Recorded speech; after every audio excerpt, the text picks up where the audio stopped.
কঠিন প্রশ্নের আপনি উত্তর দিতে পারবেন? কি প্রশ্ন স্যার, আপনি বলছেন এত কঠিন?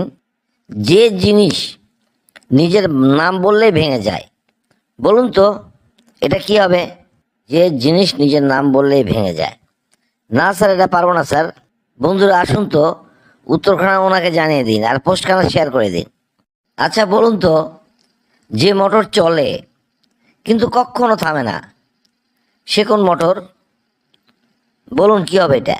দারুণ কঠিন প্রশ্ন স্যার, এটা পারবো না স্যার। বুদ্ধিমান ছাড়া এই প্রশ্নের উত্তর কেউ দিতে পারবে না। কি প্রশ্ন ধরুন না স্যার। আচ্ছা ঠিক আছে, বলুন তো, যত নাও তত কমে না বরং বাড়ে, কি হবে এটা?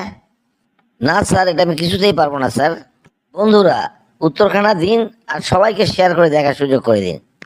এই প্রশ্নটার উত্তর আপনি দিতে পারবেন? কি প্রশ্ন ধরুন স্যার। আচ্ছা বলুন তো, যা ভাঙলে পানি পড়ে কিন্তু ধরলে পানি থাকে, কি হবে এটা? পাস স্যার, পারবো না স্যার। বন্ধুরা প্রশ্নটা শেয়ার করে সবাইকে দেখার সুযোগ করে দিন। 3 অক্ষরে নাম, বহু মানুষ খায়, শেষ অক্ষর বাদ দিলে ধাতুতে রূপান্তর হয়, প্রথম অক্ষর বাদ দিলে জিনিস রাখা যায়। বলুন তো কি হবে এটা? 3 অক্ষরে নাম, তার বহু মানুষ খায়, শেষ অক্ষর বাদ দিলে ধাতুতে রূপান্তর হয়, প্রথম অক্ষর বাদ দিলে জিনিস রাখা যায়। এটা হবে না স্যার, এটা পারবো না স্যার। তাহলে পারলেন না? বন্ধুরা পরবর্তী প্রশ্নে যাচ্ছি, তার আগে আপনাদেরকে বলছি, আপনারা আমার এই পোস্টখানা শেয়ার করে সবাই মিলে উত্তর দিন, দেখি কে কে উত্তর দিতে পারেন। তাহলে পরবর্তী প্রশ্নটা শুনুন।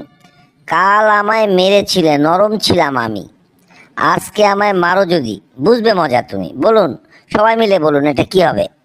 কাল আমায় মেরেছিলে, নরম ছিলাম আমি, আজ আমায় মারো যদি, বুঝবে মজা তুমি। না স্যার, এটাও পারবো না স্যার। বন্ধুরা আপনাদের উদ্দেশ্যে বলছি, যারা যারা পারবেন উত্তরটা দিন, আর দয়া করে আমার এই পোস্টখানা শেয়ার করে সবাইকে উত্তর দেওয়ার সুযোগ করে দিন।